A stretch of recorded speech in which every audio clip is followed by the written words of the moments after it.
지난주에 인도하려던 2021년 특별 세미나는 세미나를 받을 사람이 한 사람도 없어서 세미나를 인도하지 못했습니다.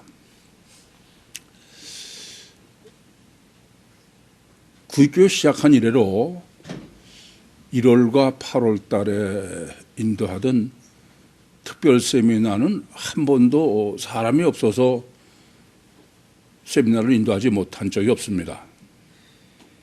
그런데 한 분도 안 오신 거예요. 좀 희한한 건 다른 때는 저한테 이 특별 세미나, 보통 다른 세미나가 아니고 특별 때는 한 번도 저한테 이번 세미나도 사람 없어도 합니까? 또는 안 합니까? 그렇게 질문하신 분이 없어요.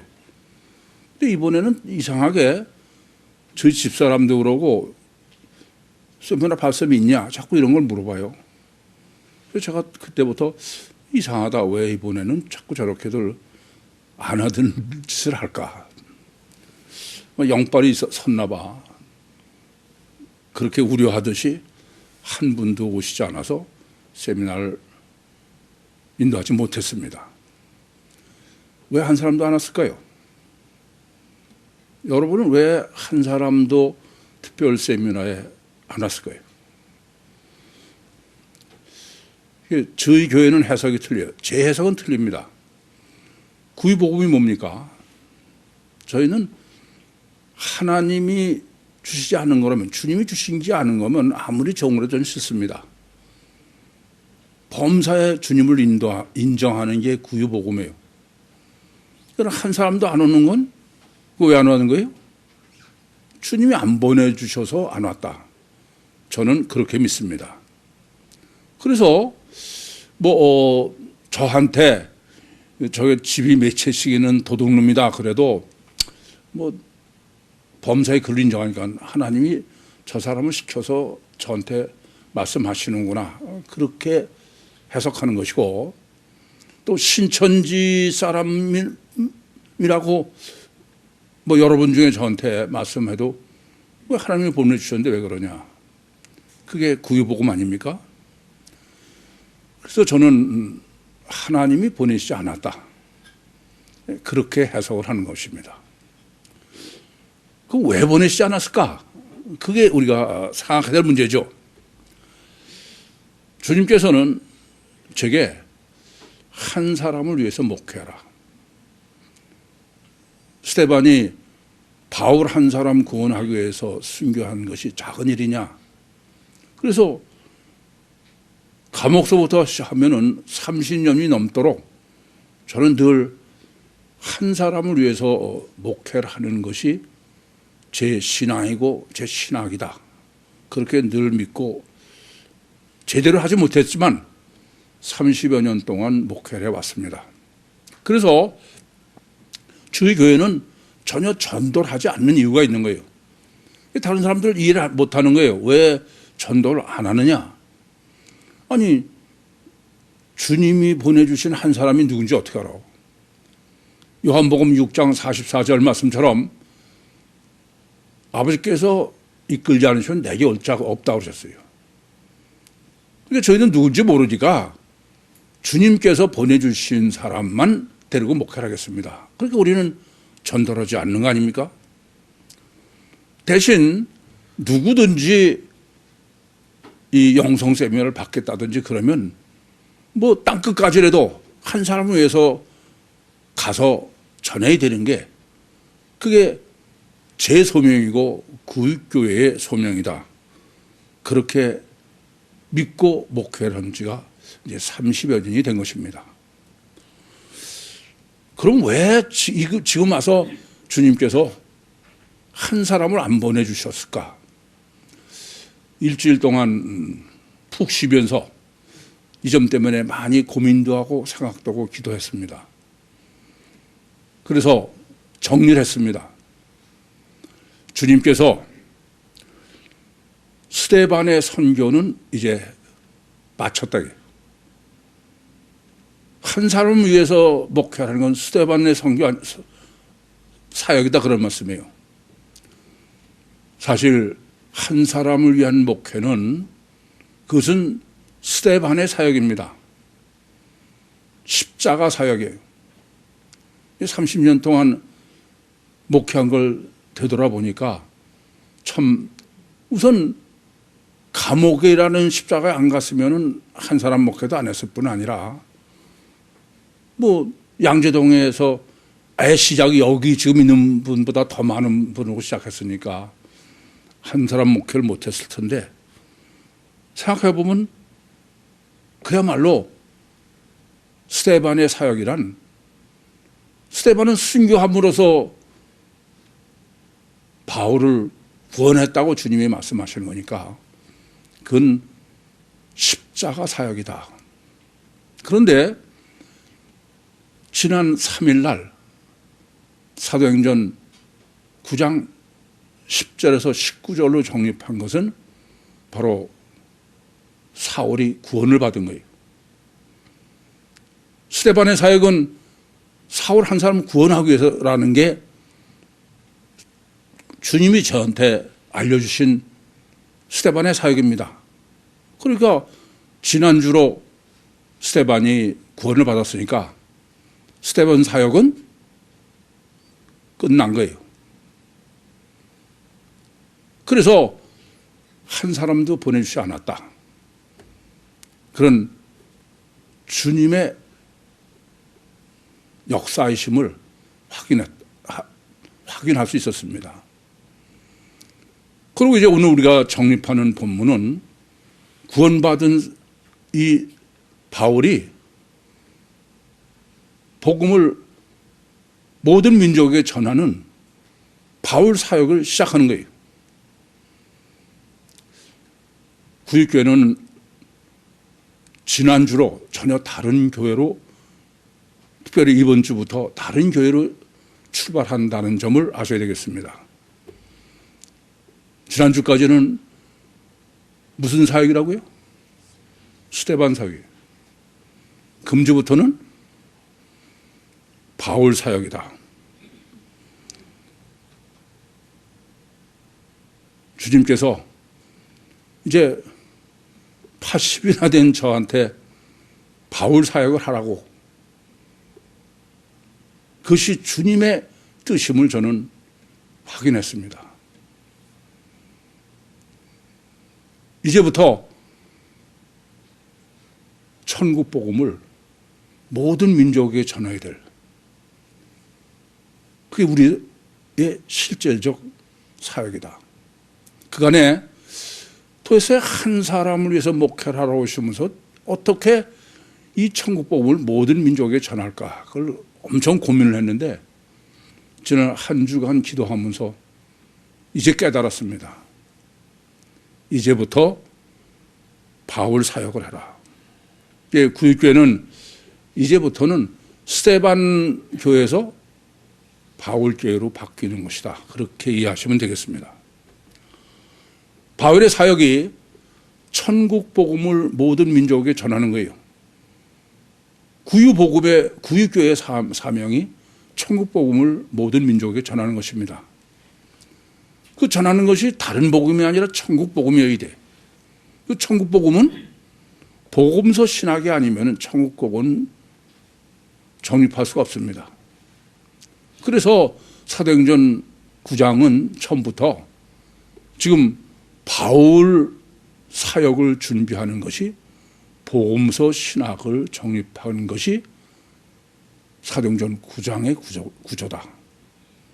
따라서 이제 이 천국 복음을 모든 민족에게 전하는 바울 사역을 시작하는 이 시점에서는 당연히 천국 복음인 까닭에 복음서 신학부터 다시 정립을 하라는 게 본문의 의도다.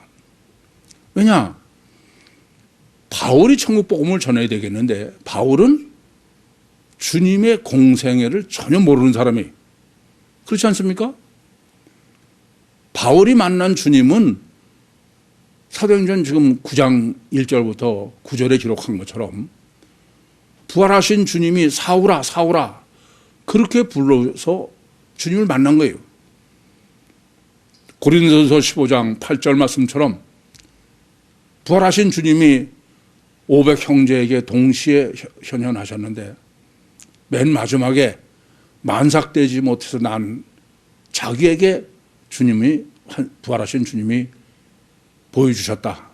그게 바로 지금 사도행전 9장에 사오라 사오라 한 실제 내용입니다. 따라서 복음서 신학을 전해야 되는 게 모든 민족에게 천국 복음을 전해야 되는 것인데 바울은 복음서의 주님은 전혀 만나본 적이 아는 사람이 아니에요. 따라서 바울이 천국 복음을 모든 민족에게 전하는 데 절대적인 조건은 복음서 신학을 정립해야 되는 것입니다. 복음서 신학이라는 건 어떤 겁니까? 주님은 처녀가 잉태해서 태어나신 분이고 그리고 태어나서 성장하시고 공생의 사역을 하시다가 십자가에서 죽으시고 3일 만에 부활하신 거예요. 근데 이 사울은 맨 나중에 부활하신 주님만 알고 그 진만 만난 사람이니까 필연적으로 바울이 천국 복음을 전하기 위해서는 복음서 신학을 정립해야 된다. 그게 사도행전 9장의 복음서 정립의 필연성에 대한 성경적 논리다. 근데 우리가 좀 이해가 안 되는 것은 천국 복음을 모든 민족에 전하는데 그것은 복음서 신학의 절대라고 했을 때 그러면 그것은 베드로로 천국 복음을 전하게 하셔야 돼. 왜요? 베드로는 주님이 직접 선택하셨고 또 주님과 함께 3년 반 동안을 고스란히 그림자처럼 붙어서 지낸 사람이에요. 그리고 주님이 십자가에 죽으시고 부활하시고 그걸 다 직접 목도한 사람입니다. 목격한 사람입니다. 직접 체험한 사람이야. 그러니까 누가 봐도 천국 복음을 모든 민족에 전할 사명은 베드로에게 주셨다라고 해야 맞는데 베드로가 아니고 바울이라는 데 심각한 문제가 있는 것입니다. 그래서 사람들은 아무리 생각해도 베드로가 가장 적격이라고 여겨지기 때문에 천주교에서는 베드로를 기독교의 초대 교황이다. 또 개신교 우리도 늘 제자 훈련이라고 해서 베드로처럼 우리가 되기 위해서 공생의 예수님의 삶을 본받자. 그게 제자 훈련 아닙니까? 예수님이 어떻게 기도하셨고 어떻게 구제하셨고 뭐 이런 등등을. 그러니까 우리가 일반적으로 생각할 때는 베드로가 이 천국 복음을 전하는 데는 주님이 준비하신 가장 완전한 사람이다. 그러니까 당연히 베드로가 이 사명을 감당해야 되겠는데 근데 베드로가 아니라는 데에 심각한 문제가 있는 것이죠. 왜 그러실까? 그 필연성의 논리를 정립하기 전에는 복음서 신학으로 천국 복음을 모든 민족에 전하는 건 그건 불가능한 것입니다. 그럼 왜 그러셨느냐? 그게 바로 사도행전 9장 15절에 명확하게 그 이유를 계시해 주신 것입니다. 천국 복음을 이방인들과 또 임금들과 이스라엘 자손에게 주님의 이름을 전해야 되는 거예요. 이름. 그냥 베드로가 경험한 보이는 예수가 아니고 이름을 전해야 된다.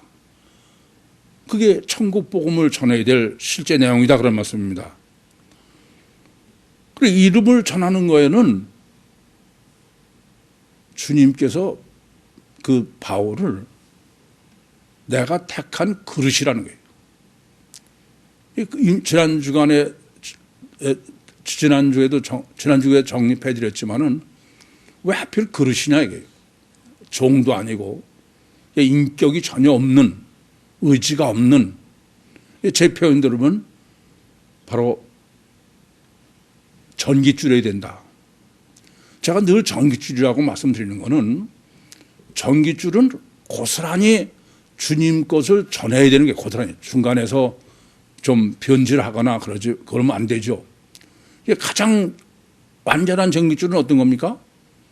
불순물이 없어야 돼. 전깃줄에 그 불순물이 있으면은 불순물이 전기 흐름을 소모해버려요. 저항이죠. 전깃줄 자체가 뜨거워가지고 그만큼 흐름은 없는 거예요. 그것을 15절에서는 그릇이다, 빈 그릇이다, 그렇게 말씀드린 것입니다.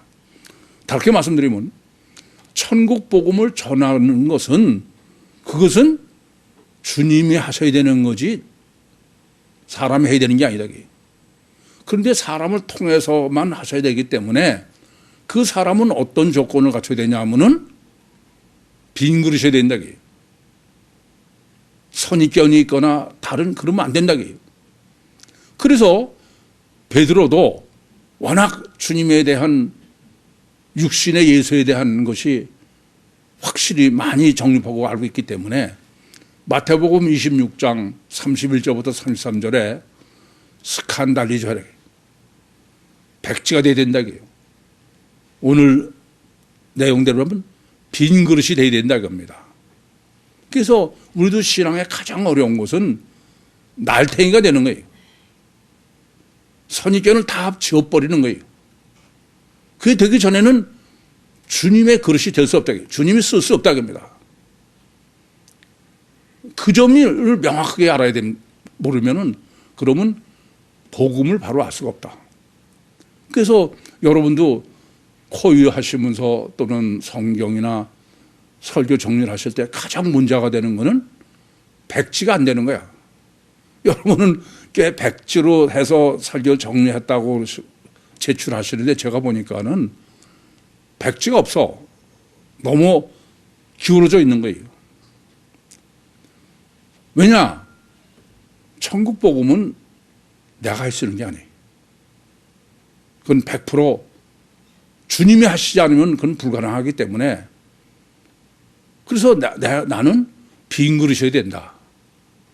그게 성경적 원리와 논리다. 이 점을 명확하게 아셔야 되겠습니다. 그러면 왜 꼭 이렇게 빈 그릇이 돼야 되냐?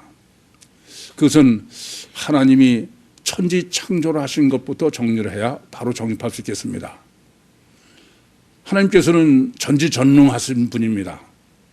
절대선 절대의고 알파요 오메가세요. 최선으로만 하시지 차선으로는 할 수 없는 분이. 근데 그러면서 그 하나님은 지정의가 다 갖고 계신 인격체지 능력만 많은 분이 아닙니다. 따라서 하나님은 천지를 창조하실 때는 창조한 목적을 명확히 알아야 돼요. 그걸 저는 7일 창조의 설계도다. 그렇게 정리해 드렸습니다. 하나님께서는 천지를 창조하시고 사람을 창조하신 목적은 하나님의 천국을 완성하기 위해서예요. 하나님의 천국을 완성하기 위해서는 하나님과 인격적으로 화목한 자녀를 얻고자 하십니다. 그런데 하나님과 인격적으로 가장 화목한 자녀를 얻으시는 이 위한 하나님의 설계가 창세기 2장 7절에 여호와 하나님이 진흙으로 사람을 지으시고 생명을 그 궤에 불어넣으시니 산 사람이 됐다. 육체 우선의 이중체로 육체 우선이지만은 주체는 안에 초월적 영이 되도록 그렇게 사람을 설계하고 창조하셨습니다. 그래서 인간은 육체 우선이기 때문에 육체 우선이 아니고 영이 우선이 되기 위해서는 분별력이 절대다. 그래서 창세기 2장 9절에도 에덴 동산에 생명나무와 선악을 알게 나무가 있다. 다르게 말씀드리면 선악을 분별하지 못하는 것은 산 사람이 아니다. 산 사람의 유일하게 절대는 선악을 분별하는 것이다. 그러시고서 아담에게 내가 동산 각종 나무의 실과는 이물어 먹되 선악을 알게 하는 나무는 실과는 먹지 마라. 먹으면 틀림없이 죽는다. 분별력이 절대다, 다다. 분별력을 상실하면 그건 살아서나 죽은 것이다. 그렇게 경고를 하셨음에도 불구하고 아담과 하와는 선악과를 따먹은 것이 원죄가 아닙니까? 그 원죄의 근본은 다른 거 아닙니다. 먹으면 죽는다고 그런 하나님은 실체가 아닌, 그건 하나님이 없다는 거예요. 육체 우선인 아담과 하와가 실제는 뱀이요 보이는 것이다. 아담과 하와가 하나님을 안 믿어서 선악과를 따먹은 게 아니다. 믿긴 믿는데 관념으로는 하나님이 있는데 실제로는 없다. 목숨을 걸고 선악과를 먹을 정도로 인간은 보이지 않는 하나님은 실제로 믿는 것은 불가능하다. 그것이 선악과의 신학입니다. 뱀이 실제고 금송아지가 실제지 하나님은 아니다.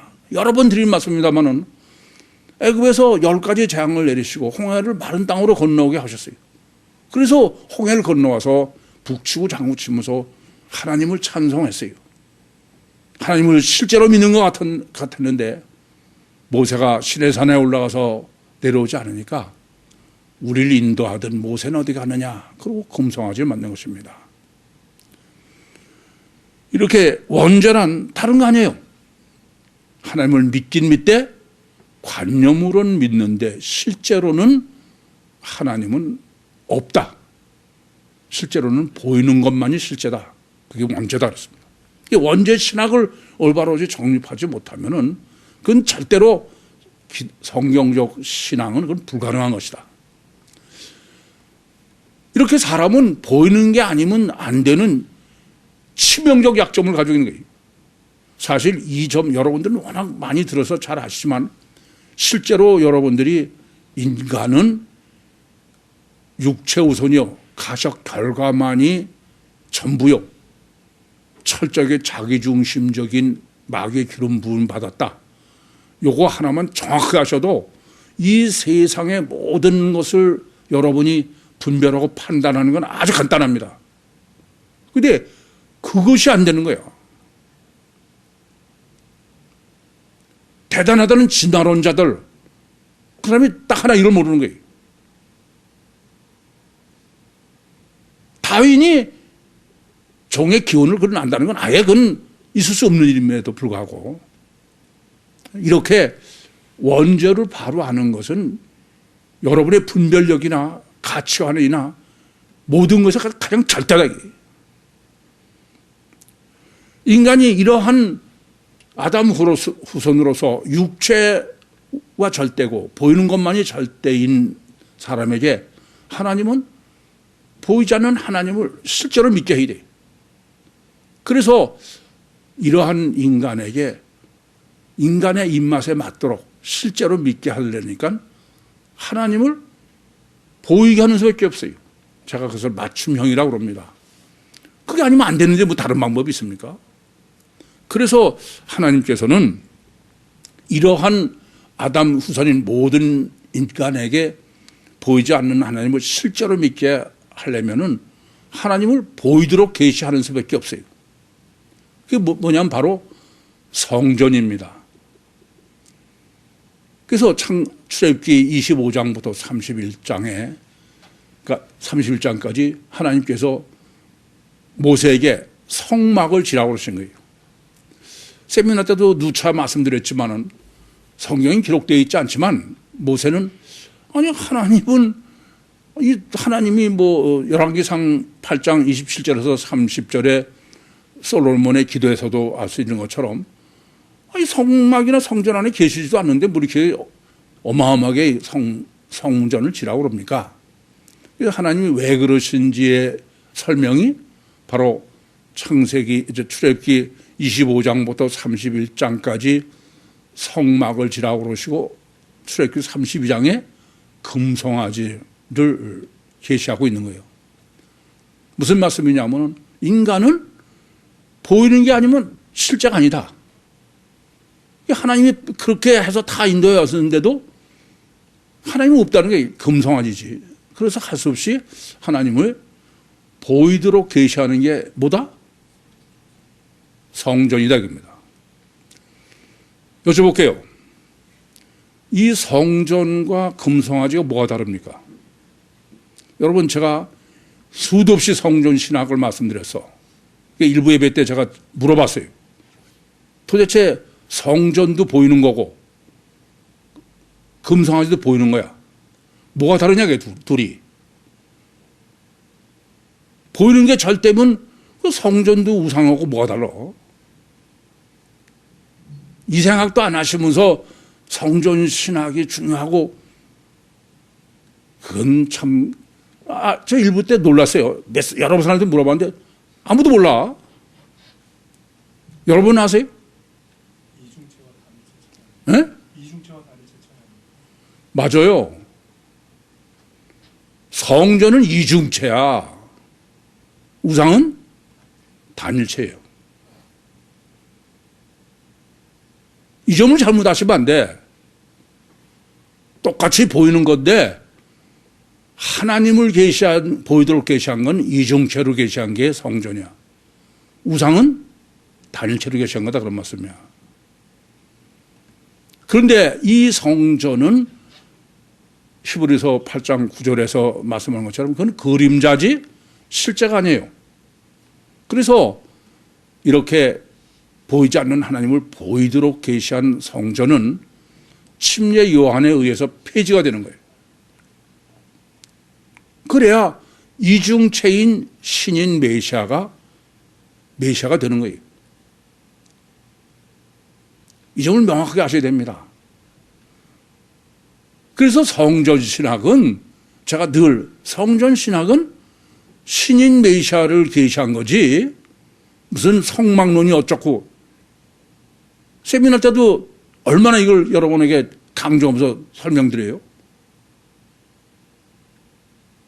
이 점은 잘못 아시면 큰일 나. 이중체 신학이 절대다, 그런 말씀입니다. 이것은 신약에서만이 아니야. 메시아를 계시하는 것부터가, 목적은 바로 메시아를, 이중체인 신인 메시아를 계시하기 위한 목적이다. 그래서 요한복음 2장 20절과 21절에 너희가 이 성전을 헐어라. 그리하면 손으로 짓지 않는 다른 성전을 사흘에 일으키리라. 이는 성전된 자기 육체를 가르쳐 말씀하십니다. 이중체의 신인 메시아 중에 십자가에서 죽으시는 분은 성전인 겉사람 육체다, 그 말씀인 것이죠. 따라서 복음서 신학은 우선 조금 전에도 말씀드렸지만 사울은 부활하신 주님만 만난 사람이야. 공생의 주님을 만나지 못한 거예요. 그러니까 바울에게 정립해 줘야 될 가장 중요한 문제는 뭐예요? 이중체 신학을 정립해 줘야 되는 거예요. 이게 바울에게 복음서 신학을 정립해 주시는 가장 핵심은 성육신하신 신인 메시아는 이중체다. 그래서 성경은 마태복음이나 누가복음에 메시아 족보는 요셉으로 이어지고 실제로 잉태하고 출산하는 것은 처녀 잉태. 그건 전혀 단일치할 수 없다. 성탄절에 하나님의 아들 예수로 정립해 드리는 것처럼 여자가 지금 마리아가 하나님을 잉태해서 그건 틀림없이 단일치일 수가 없죠. 마리아 속에 하나님 있으니 이중체다. 누가복음 1장 26절에서 38절은 이 점을 어디보다도 가장 정확하게 정립해 준 거예요. 그리고 복음서의 결론은 어떤 거냐? 십자가에 죽으시고 부활하신 게 결론이야. 십자가와 부활이 뭐냐? 피복음자들은 몸뚱아리가 하나님이었다가 단일체였다가 그러다가 죽었다가 도로 몸뚱아리에 살았다. 아니 누가복음 23장 34절에 예수님을 십자가에 못 박은 이유가 뭔데? 단일체로 지가 하나님이라고 그런다. 그래서 신성모독죄를 죽인 거예요.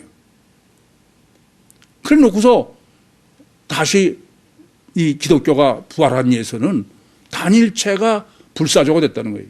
성경은 아니에요. 좀 전에도 말씀드린 것처럼 십자가에 죽은 것은 육체 예수고 메시아 하나님은 빠져나오시 일탈하신 거예요. 내 복음서가 주님의 십자가 사건을 어느 것도 예수님이 사망했다고 계시한 건 전혀 없어요. 이것은 이사야서 7장 14절에 처녀가 잉타의 아들을 낳으리니 그 이름을 임마누엘 하리라. 그것을 9장 6절과 11장 1절과 2절은 이사야서 7장 14절을 분해해 놓은 거예요. 이중체를. 이 점을 지금 바울 신학에 있어서 복음서 신학의 절대성은 이중체이기 때문에 복음서 신학을 정립해야 된다. 그런데 지금 복음서 신학을 정립한다는 게 이 바울을 복음서로 데려갈 수 있는 게 아니니까. 그래서 이 사도행전 지금 9장이 중요한 것은 이 이중체인 신인 메시아를 분해해 놓은 거라고 그랬어요. 그러니까 아나니아는 뭐로 설정해 놓으신 거예요? 겉사람 인자 예수예요. 이건 신인 메시아가 둘이 결합돼서 한으로 돼 있는 것을 둘로 분해해 놓은 거예요. 그래서 겉사람 인자 예수는 아나니아로 설정해 놓으셨고, 그리고 속사람 하나님은 다메섹에서 길에서 사울이 만난 사울아 한, 아까도 말씀드렸지만 그것은 고린도전서 15장 8절에 부활하신 예수님을 자기에게 현현하셨다. 그래서 이러한 이중체인 신인 메시아를 실제인 것을 분해해 놓은 것이 사도행전 9장 1절부터 9절이다. 그래서 십자가에 죽으신 것은 아나니아지, 사도행전 9장으로는. 그리고 부활한 것은 사울아. 그분은 죽은 분이 아니야. 부활하신 분이지. 이중체를 분해해 놓은 것이다. 그런데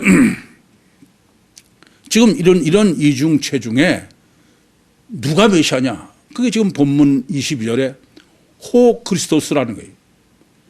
메시아, 구세주. 유대인들이 기다리고 있는 그 그리스도스는 누구냐? 그 바로 이중체 중에 속 사람인 예수 이름, 하나님의 아들 앞에서 다 정리되는 거로는 사울아 하고 있던 부활 예수, 그게 호 그리스도요. 이분이 지금 바로 메시아다. 그러니까 이중체인 신인 메시아 중에 구세주는 아나니아가 아니라 사울이 길에서 만난 부활 예수, 거기까지를 실제로 정립해 주는 게 바울 서신에서의 복음서 신학이다. 그리고 이제 여기까지 정립한 사울이 정립했다는 의미죠. 그런데 이걸 정립해 주는 이유와 목적은 뭐예요?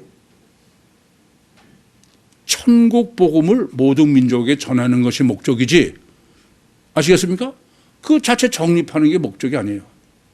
그래서 그것을 21절에는 지금까지는 사울이 핍박을 한 거죠. 누굴 핍박을 했냐면은 주의 이름을 부르는 자. 지금 이것 때문에 창세기 7일 창조에서부터 여기까지 정립한 거예요. 우선 이름을 불렀다는 신학, 칼레오, 오노마티, 이것부터 바로 정립해야 됩니다.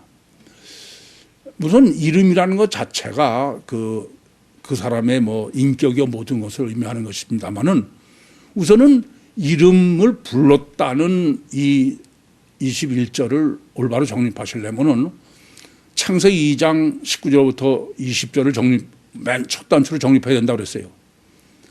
하나님께서 아담에게 각종 들짐승을 창조하시고선 어떻게 이름을 짓나 보라고 데려오셨어요.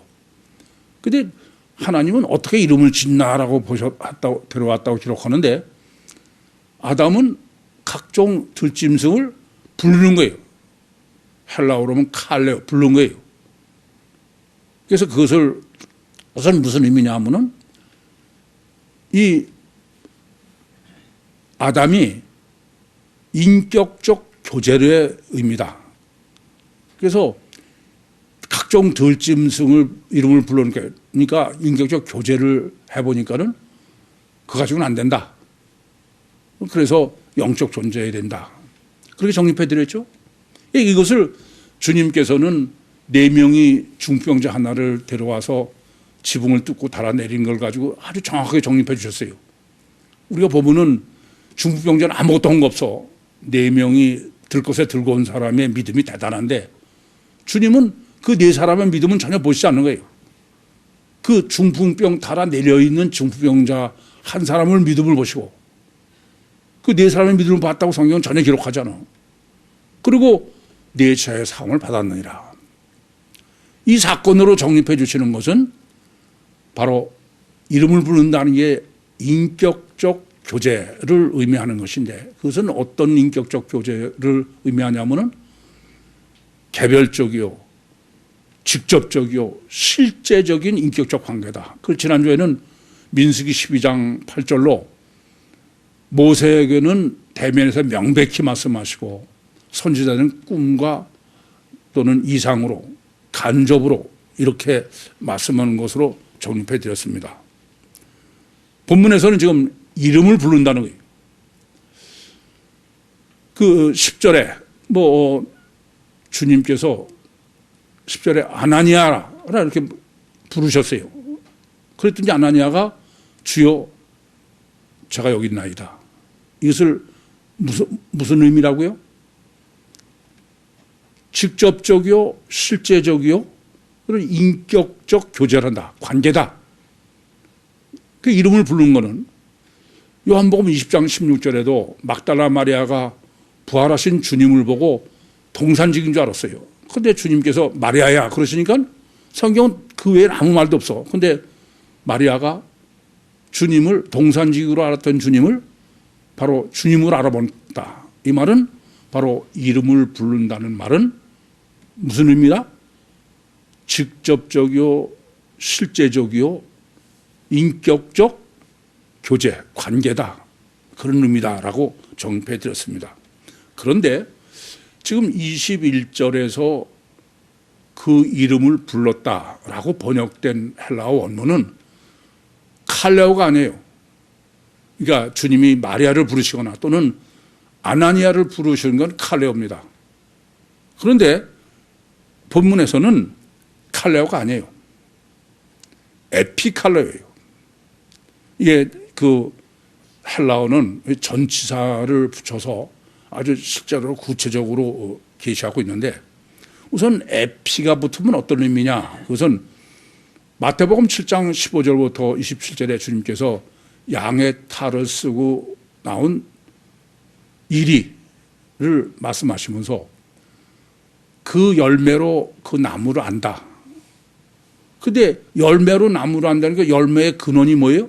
나무죠. 그때 에피그노스코예요. 에피가 붙는 거는 무슨 말이냐면 근본, 근원 이런 의미가 되겠죠. 물론 이 전치사는 여러 가지 의미가 있습니다만은 본문에 이 에피칼레오는 그런 의미다 이거예요. 마치 이런 거나 마찬가지입니다. 주님을 믿는 것도 구원론에 있어서의 주님을 믿는 거는 전부 속 사람 예수를 믿는 거예요. 요한복음 1장 12절에도 피스티오 에이스 아우톤이에요. 속에 들어가서 속으로 속에 들어가서 믿는다 그런 의미가 되죠. 요한복음 3장 16절에도 그 독생자를 주신 저를 믿는다. 그때도 피스티오 에이스 속으로. 그 성탄절 때도 그 누가복음 1장 28절에 천사가 에이스 에르코마이라 마리아 몸속으로 들어갔다. 그렇게 기록한 것을 정리해 드렸습니다. 이렇게 우선 에이스는 어디 속이에요. 그런데 사도행전 16장 31절 아까 기도하시면서 16장 31절을 말씀하셨는데 그때 주 예수를 믿어라. 그때 그 뭐냐면 피스티오 그건 에이스가 아니고 에피꾸리오스야. 그러니까 피스티오를 뭐를 믿냐면은 주님의 근원. 그러니까 에이스 대신에 에피를 썼죠. 그나 마찬가지로 그 사도행전 2장 21절에 누구든지 주의 이름을 부르는 자는 구원 얻는다. 그럴 때 주의 이름은 부르는 건 에피칼레오예요. 그런데 뭐 어느 목사가 그냥 그냥 칼레오로 해석하는 거야. 여러분들 예수님을 주님이라고 부릅니까? 아멘. 그러니까 다 불러보세요. 그러니까 주여 그러고 그러니까 다 구원받다. 그건 칼레오가 아니라 에피칼레오지. 이중체인 신인 메시아의 속사람 예수 아시겠습니까?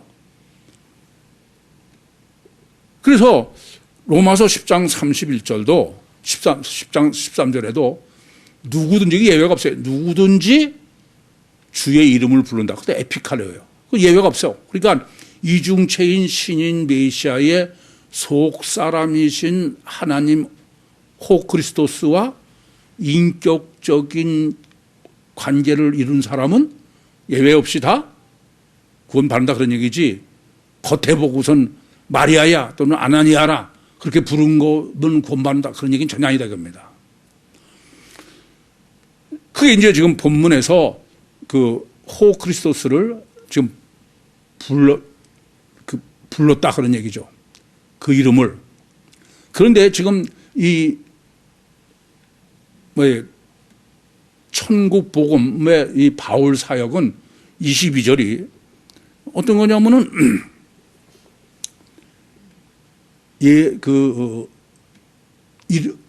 그리스도 호 그리스도예요. 호 그리스도는 지금까지 정립해 드린 대로 뭐라고요?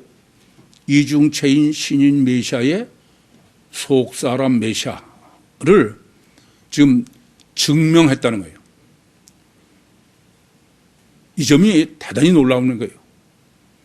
우선은 그 15절에 주님께서 왜 사울을 택했냐면은 사울은 이방인과 임금들과 이스라엘 자손, 그 이스라엘 자손은 지금 22절에 보면 유대인이죠. 에게 주님의 이름을 전하는 거예요. 근데 그 전한다고 번역된 단어가 켈루서가 아니에요. 전파하고 그런 게 아니라 바스타조예요. 바스타조는 지난주에 말씀드렸죠. 뭐라고요? 영어로 이건 물질적인 얘기야. 유교 물질적인. 그러니까 이러한 이방인이요 임금들이요 이스라엘 자손에게 예수 이름을 이런 물질을 갖다가 하듯이 하는 게 그렇게 하기 위해서 지금 사울을 택하셨다. 빈 그릇을. 아시겠습니까? 근데 오늘 본문 22절은 호 그리스도를 증명한다는 거예요. 근데 이 증명한다고 번역된 단어가 문제인 거예요. 또, 이 바비조라는 단어예요. 이건 여전히 함께 가져오는 거예요. 여전히 이것은 물질적이요, 육적 얘기지. 이게 내가 무슨 말인지? 그러니까 전혀 보이지 않는 주님을 지금 증명한다고 번역된 것은 뭘로 증명한다? 그냥 앞에도 15절도 전했다는 것을 물리적이요, 육적이라는 말씀 드렸는데 본문도 증명은 그건 뭐로 한다? 보이지 않는 영이신 그리스도를 물리적으로 육적으로 증명한다. 그게 지금 이 바울이 택하신 대로 사명을 감당했다. 그게 지금 본문입니다. 이해되십니까? 여기서 아주 우리가 하나 더 정립할 게 있습니다. 그럼 바울이 후에 지금 바울이 어떻게 이런 그 형이상학적인 요소를 보이지 않는 영을, 그거를 지금 그 여기서 유대인이라는 건 뭐냐면요, 앞에 이방인, 임금들, 그리고 끝에 이스라엘 자손, 그 이방인에게 지금 증명했다는 거예요. 뭘로? 육적이요, 물리적으로. 그 사람들이 맞춤형으로. 그럼 바울은 어떻게 했을까요? 그걸 어떻게 증명했을까요? 그럼 바울은 여전히 표적으로 한 거야. 여러분들이 그 사도들을 보시면 하나님께서 하나님 말씀을 증거하기 위해서 표적과 기사를 행하게 해요. 이해되시죠? 그렇게밖에 그걸 어떻게 실제로 전해? 그런데 고린도전서 15장 45절에 보시면은 첫사람 아담은 산영이 됐고 마지막 사람 아담은 살려주는 영이 된 거예요. 그래서 바울이 실체로 전한 것은 병이 났다. 안수에서 병 난 거죠. 그건 산영이 된 거야. 근데 주님은 살려주는 영이야. 그게 뭐냐? 내 생명이. 내 생명은 실제로 물리적으로 육적으로 이중체의 안에 영을 계시하도록 된 게 아니에요? 그냥 생명, 내 생명이라는 걸 잊지 마셔. 내 생명은 병만 낫는 게 아니야. 정말 능력자가 되는 거예요. 영육간에. 안 그래요? 이 점을 잊지 마셔야 됩니다. 그래서 바울 사역은 천국 복음을 모든 민족에게 전해야 돼. 그 천국 복음을 모든 민족에게 전하기 위해서 복음서 신학을 정립해야 되고 바울 신학을 정립하는 것이고 구유 복음을 정립하는 거예요. 근데 그 핵심은 뭐냐? 영이 실체라는 거예요. 영의 실체. 아니 여러분, 내 생명이 실제로 그것이 실제가 되려면은 영이 실체가 아니면 그건 절대 안 돼. 아니 의학이 불치병인 것을 내 생명 운동이 치료한다. 그 영이 실체 아니면 어떻게 육체가 치료가 돼요? 이 점을 아셔야 돼. 그래서 지금 이 천국 복음을 모든 민족에게 전해주려면 반드시 복음서 신학을 정립해야 된다는 게 앞단락에서도요, 본문에서도 마찬가지예요.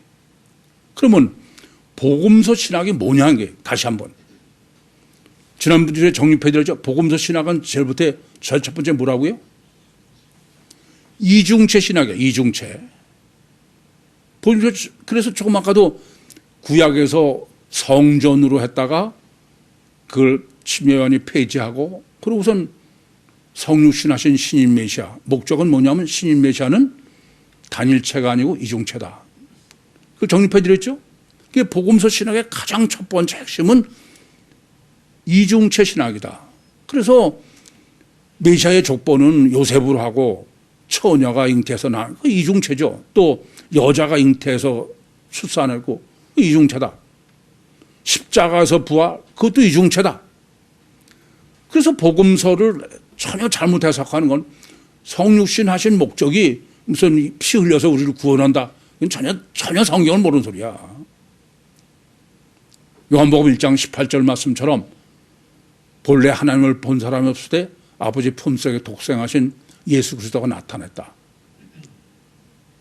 이중체요. 이중체의 핵심은 뭐예요? 영이 실체다야. 단일체는 아니 완전한 하나님이면서 완전한 인간이다. 그러면서 왜 단일체요? 그건 영이 실체가 아니다 이게요. 관념이다 이겁니다. 감동이다 이게. 그러니까 이중체 신학의 가장 핵심은 영은 실체다야. 그래서 부활하신 예수님은 전혀 다른 모습으로 현존하시는 거예요. 그 부활 신학을 정립해드리면서 영의 실체를 계시하기 위한 것이다라는 걸 누누이 말씀드렸습니다. 따라서 복음서 신학의 이중체의 가장 완전한 계시는 내생명 운동이야. 그것은 각자가 이중체를 실제로 자기가 확인하는 거야. 복음서 신학의 두 번째는 뭐라고요? 십자가 신학으로 해서 십자가 신학.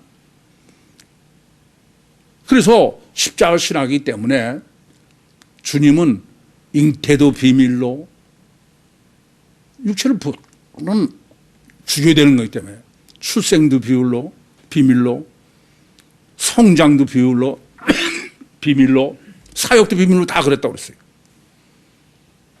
그래서 아예 인자 십자가라고 제가 구유 십자가라고 그러고 보혜사 십자가라고 그래요. 십자가 신학이다. 근데 십자가 신학의 핵심은 십자가는 십자가가 목적이 아니야. 십자가 신학은 뭐가 목적이에요? 부활이 목적입니다. 피복음은 십자가가 목적이고 부활이 보조야. 복음서 신학은 십자가는 과정이고 목적은 부활입니다. 다르게 말씀드리면은 십자가 신학도 사측생, 죽으면 사는 거예요. 죽으면 사는 것은 단일체는 죽으면 끝나는 거예요. 이중체죠. 그러면 사측생 하려면은 겉의 육은 실제고 속의 영이 실체래야 사측생이야. 안 그래요? 그러니까 십자가 신학의 핵심도 뭐예요? 영이 실체가 아니면은 그건 십자가 신학이 전혀 잘못되는 거야. 피복음 십자가가 되는 거야.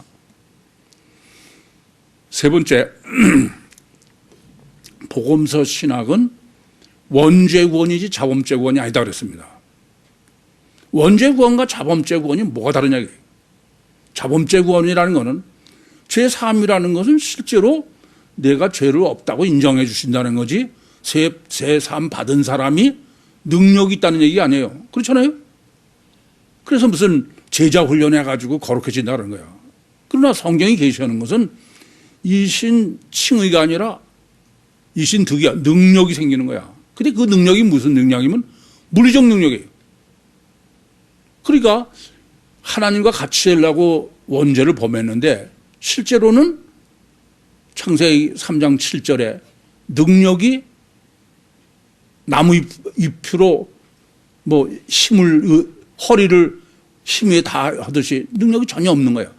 그러니까 원죄 구원은 능력의 구원이지. 그래서 이신득이라고 그랬어요. 그래서 요한복음 14장 12절도 나를 믿는 자는 내가 하는 걸 저도 할 것이요 이보다 큰 것도 한다. 그럴 때 그 큰 거라는 게 무슨 뜻일까? 마태복음 10장 20절에 보면은 너희 믿음이 겨자씨만 해도 산을 옮긴다는 게 그건 물리적 능력이지 관념이 아니다 이게요. 아시겠습니까? 그래서 요한복음 사도행전 1장 8절도 오직 너희에게 성령이 임하시면 너희가 능력을 받고 권능을 받고 두 남이 있어요. 물리적 능력이에요. 이 물리적 능력이 가장 각자의 물리적 능력이 뭐냐? 내 생명이야. 내 생명 운동하면 그런 불치병이 나는 것만입니까? 체력이 얼마나 놀라워? 왜요? 그건 초월적 능력이야. 이 점을 아셔야 돼. 그러니까 바울은 산영이 되는 거예요. 안수해가지고 병만 그 사람 나은 것뿐이야. 이신칭이나 마찬가지죠. 그런데 내 생명은 살려주는 영이 된 거예요. 각자가 실제 능력자가 된다 그런 말씀입니다. 이와 같이 가셔 결과밖에 실자가 아니고 유기 실자가 밖에 안 되는 사람들에게 보이지 않는 영을 어떻게 실제로 실자가 되게 그걸 사람들이 전하고 받아들일 수 하느냐. 그 실체를 정립한 것이 해주는 게 복음서 신학이요, 바울 신학이요, 구유복음인데, 지금 본문에 보시면 본문에는 뭐 성령이라는 단어가 하나도 안 나오는데, 제가 오직 성령이라고 제목을 붙인 거는 19절 보세요.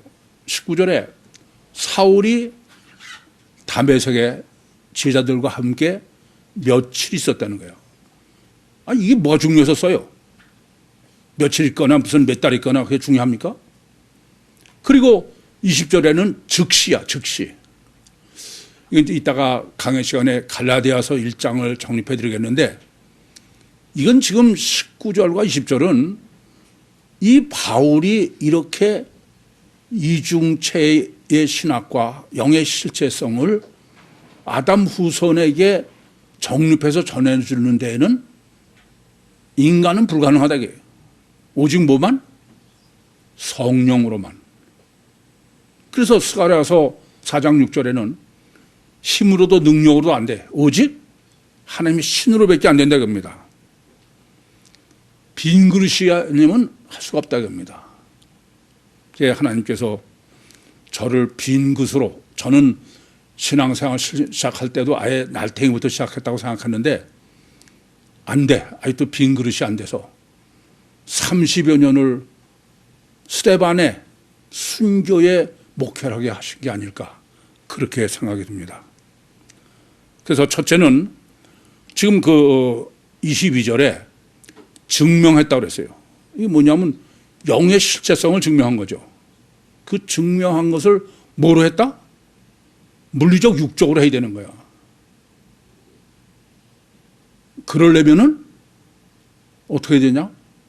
그건 이 영의 실체성을 정립하는 거예요. 증명의 정립을 해야 되는 거예요. 정립도 오직 성경으로 아니면 성령의 역사 없으면 절대 불가능하다 이겁니다. 아시겠어요? 영의 실체성을 실제로 정립을 하고 그렇게 남한테 증명하고 그러려면 그거는 성령 역사 없이 그건 전혀 불가능한 거야. 저도 제가 된 거 아니에요. 여러분이 아시는 대로 주님께서 저한테 계시를 해 주셔서 그래. 맨 처음에 깜짝 놀랐어요. 두 번째는 지금 이 영의 실체성을 다른 사람에게 전해야 돼. 누구요? 이방인, 임금들, 유대인들이에요. 지난주에도 말씀드렸지만은, 아니, 이것은 마태복음 10장 6절처럼 이스라엘 집에 잃어버린 양이래야 돼. 그런데 15절에는 먼저가 이방인이에요. 그 다음에 임금들이야. 그리고 맨 마지막에 유대인입니다. 거꾸로 돼 있는 거야. 이것 때문에 상당히 저도 고민 많이 했어요. 근데 너무 놀라워. 완벽한 계시야. 내 생명 운동을 제일 먼저 받아들일 사람은 누군지 아세요? 예? 그냥 보통 사람들이야 다 그냥 다른 거 아무 관심도 없어. 병만 낫기를 바라는 게 이방인입니다. 근데 임금들은 거의 불가능한 거야. 임금이 누굴까요? 전문가들, 의사들, 진화론자들. 아니, 발자국 화석 논문 사이언스에 제출하니까 사이언스 편집부에서는 사이언스에 실라고 그랬어. 그런데 거기에 이제 진화론의 대가들이 심사를 해야 돼. 거기서 안 되는 거야. 이해되십니까? 제일 힘든 게 누구냐? 예수쟁이야. 맨 마지막에. 왜냐? 이건 가치관까지 문제가 되는 거야. 그전에도 한번 그런 말씀 드렸어. 저를 굉장히 좋아하고 따르는 친구의 외손녀 딸이 잡혀요. 그래서 저한테 상담하러 그 사위하고 딸이 왔습니다. 그 사위가 연세대학 뭐 교수라고 다 상담하고선 이게 잡혀라는 건 다 이제 확실한 끝난 거야. 그리고 불치라고 다 그랬다는 거야. 근데 와서 잡혀 치료하는 걸 다 봤어요. 그리고 그 날탱이인 아빠는 제 얘기를 듣더니 목사님 맞습니다. 그러고 갔어. 근데 내가 간년에 그랬는데요. 제 딸한테 쟤 안 온다. 왜냐하면 제 엄마는 예수쟁이야. 자폐가 될지언정 안 되는 게 잊어버리지 마셔. 그래서 그런 사람에게 물질, 육체로 실제로 전해도 안 되는 거야. 봐서 타줘해도. 오직 뭐로만 돼야 돼요? 성령 역사 없이는 안 돼. 내 생명운동? 여러분 아무래도 안 돼. 성령 역사 없이는 전해지잖아요. 우리 해봐서 다 알죠. 세 번째는 받아들이는 거예요. 전하는 건 정립도 성령의 역사 없이는 절대 안 돼. 전하는 것도 여러분 안 되는 거예요. 받아들이는 것도 성령 역사 없이는 절대 안 됩니다. 지금 22절에 호크리스토스를 증명해서 유대인들을 굴복시켰다. 이 굴복으로 번역된 단어는 스네코입니다. 스네코라는 말은 무슨 말이냐면은 가치관이 같아졌다는 거야. 그걸 굴복으로 번역했는데, 그러니까 전혀 가치관이 아니었던 사람이 가치관이 달라졌다. 다르게 말하면은 구유 복음을, 생명의 복음을 받아들였다 그런 얘기입니다. 그건 그냥은 안 돼. 아무리 보이는 거로 다 해줘도 그건 안 돼. 뭐밖에 안 돼요? 오직 성령으로 역사하기 전에 그건 안 됩니다. 천국 복음을 모든 민족에 전하기 위해서는 살려주는 영인 내 생명 운동밖에 없어. 그러나 그 정립도 전하는 것도 그것을 받아들이는 것도 성령 역사 없이 그건 절대 불가능한 걸 아셔야 돼요. 그렇지 않고는 아무리 여러분 가족한테 별을 다 해봐. 인간은 죽어도 안 받아들여요. 죽어도 안 받아들여요. 이걸 아셔야 돼. 뭐 기도를 안 하고선 성령 역사가 기대 않고 내가 무슨 설득해서 안 된다는 걸 잊지 마셔야 돼. 그래서 주님께서는 심령이 가난해져야 돼. 성령 역사하려면 날탱이가 돼야 돼. 이게 코로나예요. 코로나.